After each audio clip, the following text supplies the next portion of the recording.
अगर आप भी चाहते हैं एलके म्यूजिक का ऑडियो वीडियो सबसे पहले आप तक पहुंचे तो लाल बटन दबाकर चैनल को सब्सक्राइब करें, साथ में बेल आइकन को दबाना ना भूलें।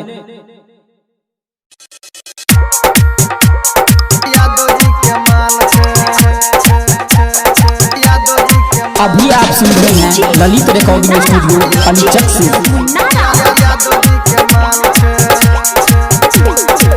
जेकर गोडे गोडे गाल छे रे छौरी यादव जी के माल छे, यादव जी के माल छे, यादव जी के माल छे। जेकर गोडे गोडे गाल छे छौरी मवाली के माल छे।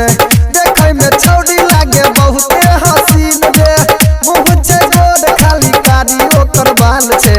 जेकर गोडे गोडे गाल छे चौपाल जी के माल छे, चौपाल जी के माल छे। जेकर गोडे गोडे गाल छे छौरी यादव जी के माल छे, डीजे मुन्नारा, डीजे मुन्नारा। यादव जी के माल छे। ठिक्के बाजार मधुबनी, ठिक्के बाजार मधुबनी। जेकर गोडे गोडे गाल छे छौरी यादव जी। कबो घर में बजाबे, घर में बजाबे, कबो गाँव में घुमाबे, चले छे एकर चक्कर नहीं के करो बताबे, करो बताबे, करो बताबे। कबो घर में बजाबे, घर में बजाबे, कबो गाँव में घुमाबे, गाँव में घुमाबे। चले छे एकर चक्कर नहीं के करो बताबे, करो बताबे।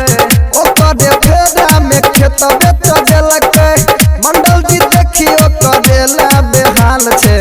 जेकर गोडे गोडे गाल छे रे छौरी यादव जी के माल छे, यादव जी के माल छे। जेकर गोडे गोडे गाल छे छौरी चौपाल जी के माल छे, चौपाल जी के माल छे। DJ मुन्नारा, DJ मुन्नारा। चौपाल जी के माल छे। ठिक्के बाजार मधुबनी, ठिक्के बाजार मधुबनी। जेकर गोडे गोडे गाल छे रे छौरी यादव जी। हसदरो छे भेल हाला, आ कहे उमेश उजाला।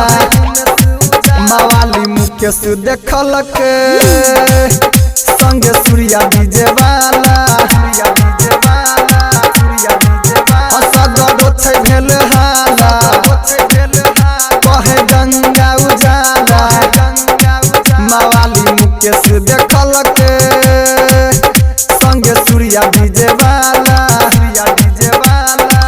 यादव जी पागल भेलै ओकरे ऊपर रे, काट जवानी ओकर उम्र 16 साल छे। जेकर गोरे गोरे गाल छे छौरी मलहवा के माल छे, मलहवा के माल छे। जेकर गोरे गोरे गाल छे छौरी यादव जी के माल छे, जेकर गोडे गोडे गाल छे छौरी मवाली के माल छे।